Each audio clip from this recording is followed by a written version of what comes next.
the international community understood and recognized the fact that the Jewish people needs to have its own independent state. And the state of Israel since then was a miracle and is still a miracle. Because when we look around and we see the challenges that we are facing all over, and I will not take too much of your time, and therefore I will not get into that, we thought that being a member of the international community and a member that can contribute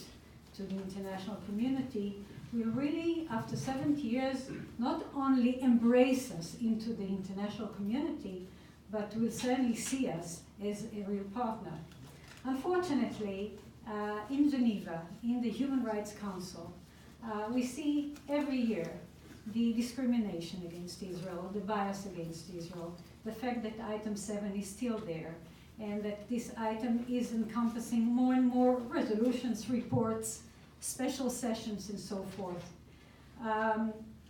You know that back in Israel, many times questions are being raised whether we should continue and be in a forum that is using cynically the main institution that deals with human rights in order to discriminate one state, the state of Israel, in order to continue and have not only a bias but use it as a playground, I would say. For us it is indeed a battleground, but for our bashers, and unfortunately they are the automatic majority. They are still outnumbering the very many friends that we have in the international community and within the council, of course. There are many questions being raised, whether it is worth.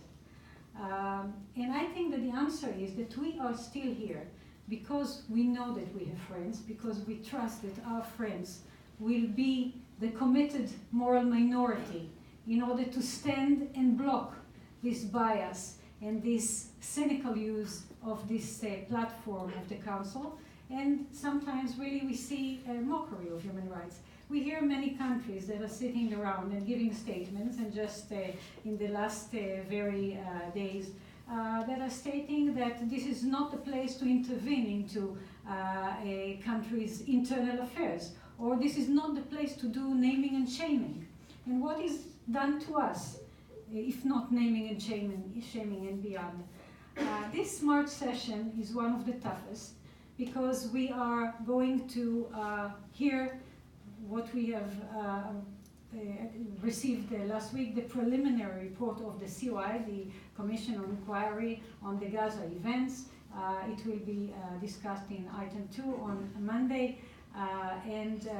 all the rest of the resolutions. And we have invested many efforts in the last couple of days in order to convene our friends to listen and to see our side of the picture, what is really happening, what is the reality on the ground, whether this commission that got a mandate that was again passed through this automatic majority that is already concluding in the creation of the COI the results of it, that is telling from the very beginning who's the responsible and who's the victim, that is not mentioning the Hamas responsibility, that is not mentioning that Israel is dealing with a terror organization. And of course the way they conducted their findings and at the end they're bringing the recommendations. We certainly said immediately that our position was outright to not to collaborate with such a commission that is that was created out of this biased resolution. And also, unfortunately, we see, as we saw before with the other commissions on inquiry, that they don't even listen to very many testimonies and the information that they are receiving from the other side. Even if we do not collaborate, there are means today to receive a lot of information, and they do not integrate it into their reports. Let me just say that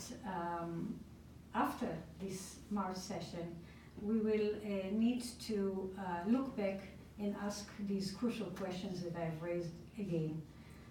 What is very important for us and the friends that have come to this event and our friends in the neighborhood, that Israel definitely sees the real support by voting against those resolutions, and especially the accountability resolution that is integrating in itself the adoption of the COI, which is totally against Israel and even against our right for self-defense. If this place is going to continue and delegitimize Israel and to delegitimize our right for self-defense and would not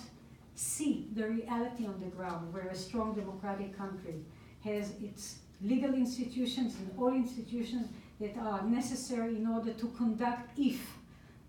there is a necessity to conduct an investigation, then of course I think that this place will continue and lose its legitimacy.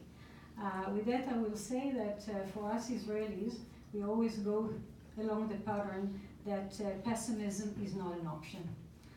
We are always optimistic that things will change for the better and that our friend will continue and support us and do the right thing. So I thank you very much, and I hope that we will not need, hopefully, to meet and discuss only these things, but only celebrate the